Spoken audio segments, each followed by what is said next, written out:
Hello everyone, it's Baby Lock Jeff today. I'm going to show you how to make a buttonhole on a mechanical machine called the Zeal. This has what they call a one-step buttonhole. It has a foot that actually measures the button for you. So I'm going to show you how to put the button in first, because if you don't put this in first, nothing's going to work. So you got to put your finger between these two little bars there and pull it open. Clicks. Put your button between the back side there. So this button's going to go to the back of your machine, and your machine has a sensor and it's going to measure this distance right there. So the button to the back, the bars to the left, and we're going to put this on the machine. So I'm going to take the other foot off. I'm going to come from the back, no, from the side. Slide this, match the bar right to the shank or the ankle of the machine, and then lift it up. So that foot's on there.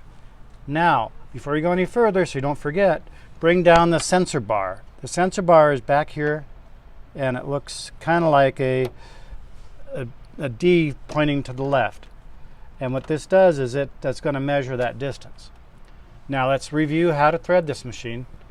Take the thread like you're flossing your teeth. Through the first guide, I continue holding it with my right hand all the way through. Down and around to number 2. Number 3's there. I go from right to left. Number 4. And there's a guide right there. Now lower the foot. Now I pull a little bit. It should be nice and smooth. Lower the foot and it should have more tension, and it does. Now I show people this and they go, oh, I never knew it had that. Here's a semi-automatic threader. So you bring the threader down, engage it. I use my thumb to wrap it around that post, and then it pulls a loop to the back. So now this is threaded. Nice and easy. I'm going to pull a little bit more so I don't lose it. I got to lift it up. And I actually broke the thread when I was pulling it through a little aggressively. So it's in the needle. I just got to grab that tail. And it's hiding and being, there we go. All right, so this buttonhole is going to start and move to the back. So mark your buttonhole start. I always like to take a pencil or something and mark the starting point, even the direction. All right.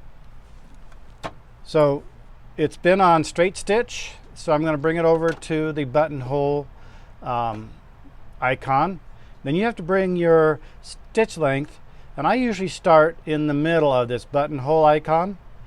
And now all I do is just press the start foot controller, and it's going to go, like I said, grow to the back. It's going to make the bar tack grow to the front, and when it stops, let it do a couple securing stitches, and we got ourselves a buttonhole. Now you may want that a little denser. See the little zigzag look? So go a little closer to 0, so split the difference. And I'm going to do another one. And it grows to the back. But before you can do the other one, you have to hit this reset. If you don't hit this reset, it doesn't know that it's going to make a second buttonhole. So you got to go click, click. That is very important. If you don't do that, you're going to get one buttonhole and the rest won't even make. So this is going to go a little slower because it's putting more stitches per inch. And if the machine's set up, both sides will be very balanced. Should be about the same. So when it quits moving, I'm going to stop, bring this all the way up, turn the hand wheel towards you all the way up. Now your project will come out. And that's a pretty good looking buttonhole, fairly balanced. And as long as that button stays in there and you hit reset, you can keep making buttonholes all day long.